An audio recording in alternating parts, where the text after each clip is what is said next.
저는 올해 47 중학생 딸을 키우는 엄마입니다. 지금부터 제가 겪은 믿을 수 없는 이야기 아니, 지금도 믿기지 않는 현실을 말씀드리려 합니다. 제 딸은 올해 중학교 2학년입니다. 내성적이고 말수가 적지만 감수성이 깊고 무엇보다 눈이 참 맑은 아이입니다.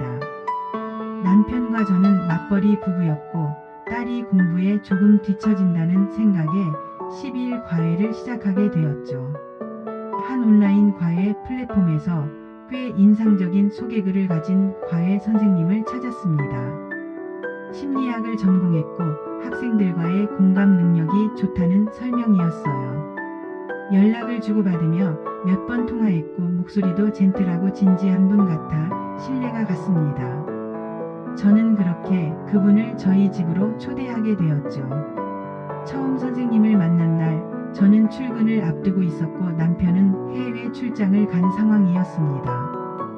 선생님은 검은 마스크에 모자를 눌러쓰고 왔습니다. 요즘 사람들은 조심스럽구나 싶었고 딸 역시 긴장한 듯 했지만 금세 편안해졌습니다. 첫날 수업이 끝난 후 딸이 말했습니다. 엄마, 선생님 되게 친절해.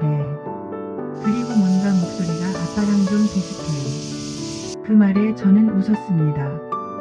에이 설마. 아빠는 말투가 무뚝뚝하잖아.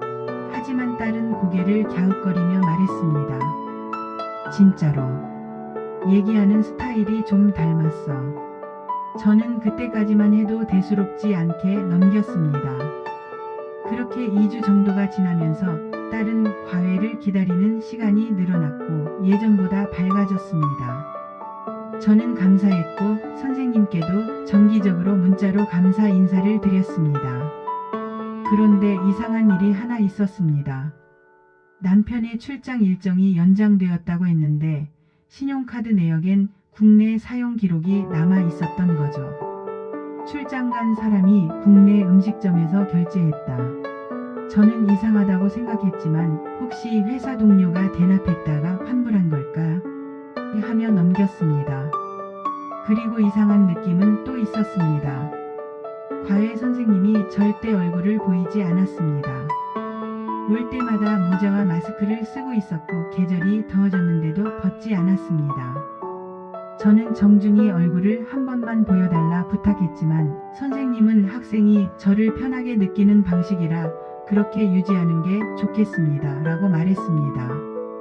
딸도 엄마, 선생님은 그냥 얼굴 보여주는 걸 싫어하신대. 너무 그렇게 하지 말라며 선생님을 감쌌고 저는 그 상황이 조금씩 불편해지기 시작했습니다. 그러던 어느 날 저는 딸의 방 앞을 지나가다 문틈으로 과외 중 대화를 듣게 되었습니다. 선생님의 목소리에서 이상하게 익숙한 억양이 들렸습니다. 웃는 소리도 농담하는 방식도 너무 남편 같았습니다. 저는 순간적으로 혹시 하는 의심이 들었지만 그런 말도 안 되는 생각을 떨쳐버리려 애썼습니다. 하지만 의심은 저를 놓아주지 않았습니다. 며칠 후 저는 과외 시간에 일부러 일찍 퇴근했습니다.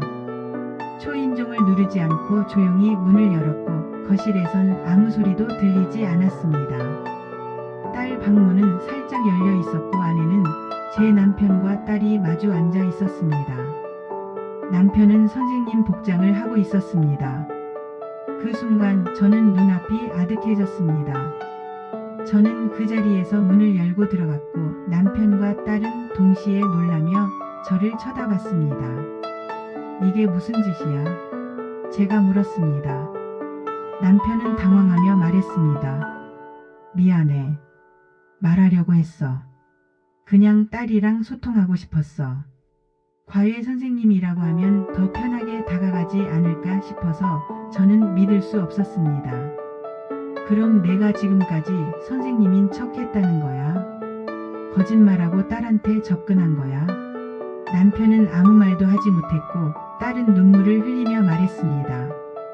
엄마, 난 진짜 선생님인 줄 알았어. 그날 밤 저는 잠을 이루지 못했습니다. 남편은 침대 옆에서 무릎을 꿇고 용서를 구했고 딸은 충격에 빠져 며칠 동안 말도 하지 않았습니다. 저는 이걸 어떻게 받아들여야 할지 몰랐습니다. 아빠로서 딸과 가까워지고 싶은 마음이었을지라도 왜 그렇게까지, 왜 그런 방식으로 딸에게 다가갔을까요? 이건 단순한 해프닝이 아니었습니다. 저는 본능적으로 느꼈습니다. 남편은 무언가를 숨기고 있었습니다. 그리고 그 의심은 곧 현실이 되었습니다. 그날 이후 저는 남편을 믿지 못하게 되었습니다. 딸은 남편을 피했고 저 또한 같은 집에 있는 것조차 불편했습니다. 남편은 계속해서 미안하다고 했고 의도는 순수했다고 주장했습니다. 하지만 저는 믿을 수 없었습니다. 과외 선생님을 가장해 딸에게 접근한 그 행위 자체가 이미 선을 넘은 거였습니다. 그리고 제 머릿속에는 하나의 의문이 맴돌기 시작했습니다. 왜 굳이 그렇게까지 했을까? 소통? 이해? 아니요. 그건 껍데기였습니다. 분명 뭔가가 더 있었습니다. 며칠이 지나고 딸은 일상으로 돌아가는 듯 보였습니다. 하지만 전과 달리 웃음이 없었고 말수도 줄었습니다. 학교엔 정상적으로 다녔지만 친구들과 어울리지 않았고 방에만 있으려 했습니다. 저는 그런 딸의 모습을 보며 또 한 번 무너졌습니다. 모든 걸 바로잡고 싶었습니다. 그래서 남편에게 말했습니다. 당분간 떨어져 지내자. 너도 나도 딸도 숨 쉴 공간이 필요해. 남편은 순순히 짐을 싸서 나갔습니다. 그는 한마디만 남겼습니다. 진짜 그럴 의도 아니었어. 나중엔 말하려 했어. 남편이 나간 뒤 우리 집은 고요했습니다. 숨막히는 긴장감은 사라졌지만 그 자리에 허전함과 무거운 침묵이 자리했습니다. 저는 딸과 더 가까워지려고 노력했고 딸도 조금씩 마음을 열기 시작했습니다. 우리는 함께 산책을 나가고 작은 카페에서 차도 마셨습니다. 그렇게 시간이 흐르면 다 잊혀질 줄 알았습니다. 하지만 그건 착각이었습니다. 그날은 금요일이었고 저는 늦게까지 일을 해야 했습니다. 딸은 집에 혼자 있었습니다. 평소 같으면 걱정하지 않았을 텐데 이상하게도 그날따라 가슴이 두근거렸습니다. 퇴근 후 딸에게 연락을 했지만 전화는 꺼져 있었습니다. 메신저도 확인되지 않았고 방에는 아무도 없었습니다. 딸의 가방과 핸드폰은 집에 그대로 있었습니다. 집은 평소처럼 정돈돼 있었지만 그 안의 공기는 너무나 낯설고 불길했습니다. 저는 미친 듯이 남편에게 전화했고 그도 연락이 닿지 않았습니다. 그 순간 저는 확신했습니다. 무언가 잘못되었다는 것을. 경찰에 신고했고 딸의 행적을 추적하기 시작했습니다. CCTV를 확인한 결과 딸은 오후 3시경 동네 편의점에 들른 뒤 사라졌습니다. 그 이후의 영상은 없었습니다. 저는 피가 마르는 심정으로 기다렸고 24시간이 지난 후 경찰로부터 연락을 받았습니다. 어머니, 따님이 부산에서 발견됐습니다. 현재 병원에 입원 중입니다. 저는 정신없이 병원으로 달려갔습니다. 병실에 들어가자 딸은 울고 있었습니다. 그녀는 마치 세상에 홀로 남겨진 아이처럼 작고 약해 보였습니다. 딸은 제 손을 잡고 말했습니다.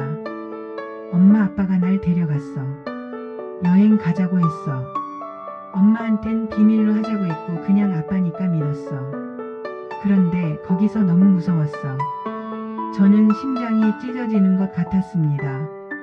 뭐라고? 내가 자발적으로 따라간 게 아니었어. 딸은 고개를 저었습니다. 그냥 처음엔 좋았어. 오랜만에 아빠랑 둘이 있으니까. 근데 점점 말투가 이상해졌고 손을 잡거나 껴안는 게 불편했어. 그 말에 저는 숨이 막혔습니다. 딸아, 아빠가 널 그랬니? 딸은 울기만 했습니다. 아무 말도 하지 않았지만 그 눈물은 모든 걸 말해주고 있었습니다. 저는 경찰에게 다시 신고했고 남편은 그날 밤 체포되었습니다. 그가 한 말은 더 끔찍했습니다. 난 그냥 딸이 나를 이해해주길 바랐어. 너무 멀어졌고 다시 가까워지고 싶었어. 그게 잘못된 방식인 줄 몰랐어. 조사 결과 남편은 과외 선생님이라는 가명을 만들기 위해 가짜 명함과 프로필까지 만든 상태였고 딸과의 과외 시간을 녹음해 온 기록도 있었습니다.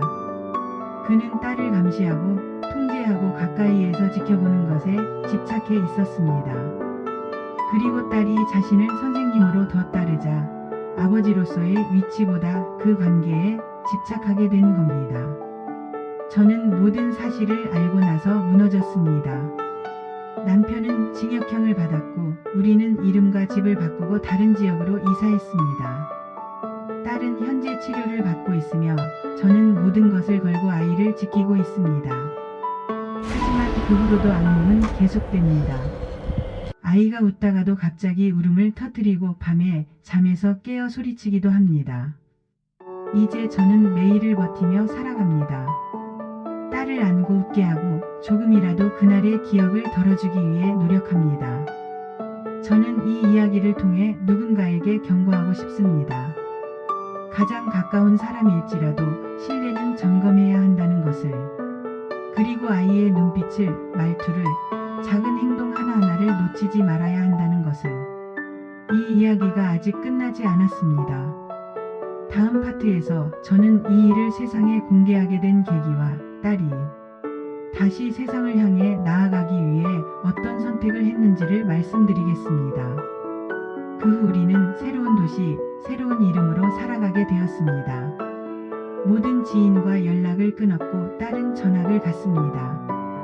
병원 치료를 병행하며 심리 상담도 받았습니다. 처음엔 딸이 아무 말도 하지 않았습니다. 하루 종일 침대에 누워있거나 창밖만 바라봤고 식사도 하지 않았습니다. 저는 눈물을 흘리지 않기로 다짐했습니다. 이 아이 앞에서는 강해져야 했습니다. 엄마까지 무너지면 이 아이는 누구에게 기대야 할까요? 저는 침착하게 하지만 끈질기게 곁에 있었습니다. 조용히 옆에 앉아 책을 읽기도 하고 손을 잡고 산책을 하기도 했습니다. 그렇게 하루하루 지나면서 아이는 아주 조금씩 달라졌습니다. 어느 날엔 작은 목소리로 엄마, 나 무서운 꿈 꿨어라고 말했고 또 어느 날엔 학교에 가볼까? 라는 말도 했습니다. 그 모든 순간이 저에게는 기적 같았습니다. 그렇게 회복의 첫 걸음이 시작됐습니다. 딸은 중학교를 졸업하고 검정고시를 준비했습니다. 또래 친구들과 어울리긴 아직 어렵다고 했지만 책 속에서, 글 속에서 세상과 다시 만나고 싶다고 했습니다. 저는 그런 딸이 대견했고 안쓰러웠습니다.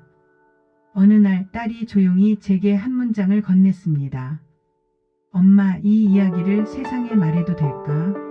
저는 놀랐고 동시에 물었습니다. 왜 그러고 싶어? 딸은 말했습니다. 나 같은 애가 또 생기지 않았으면 좋겠어. 아빠도 선생님도 그런 가면을 쓴 사람이 또 생기지 않게 그걸 알리고 싶어. 그 말에 저는 한참을 울었습니다. 저는 그날 처음으로 딸의 손을 잡고 고개를 끄덕였습니다. 그래. 우리의 이야기로 누군가를 지킬 수 있다면 그건 아주 용기 있는 일이야. 그렇게 우리는 함께 이 이야기를 정리하게 되었고 지금 당신이 이 이야기를 듣고 있는 이 순간도 우리 가족에겐 큰 의미입니다. 살면서 가장 믿었던 사람에게 배신당한다는 건 단순한 상처 그 이상입니다. 그건 삶을 통째로 부정당하는 기분이고 존재 자체가 흔들리는 고통입니다. 하지만 그 속에서도 사람은 살아갑니다. 믿고 다치고 다시 회복하며 살아갑니다. 저는 여전히 딸과 함께 아침을 맞이하고 작은 웃음 하나에 감사하며 살아갑니다. 밤에 아이가 잠들기 전 저는 늘 말합니다. 너는 아무 잘못이 없고 너는 사랑받아야 마땅한 아이야. 그 말을 반복하면서 저도 제 자신을 용서하려 노력합니다. 남편은 교도소에 있고 모든 가족과의 관계는 끊겼습니다. 아무도 우리를 찾지 않았고 저희도 누구에게 알리지 않았습니다. 이 이야기는 이제 더 이상 숨기지 않아도 된다고 딸이 말해 주었기에 용기를 내어 이렇게 전합니다. 혹시 이 이야기를 들으며 당신도 믿을 수 없는 고통을 겪고 계시다면 꼭 전하고 싶은 말이 있습니다. 당신은 혼자가 아닙니다. 그리고 당신의 고통은 절대 작지 않습니다. 무너지지 않아도 됩니다. 괜찮지 않아도 괜찮습니다. 중요한 건 다시 살아가겠다는 마음 하나입니다. 그 작은 다짐 하나로 저와 제 딸은 지금 여기까지 왔습니다.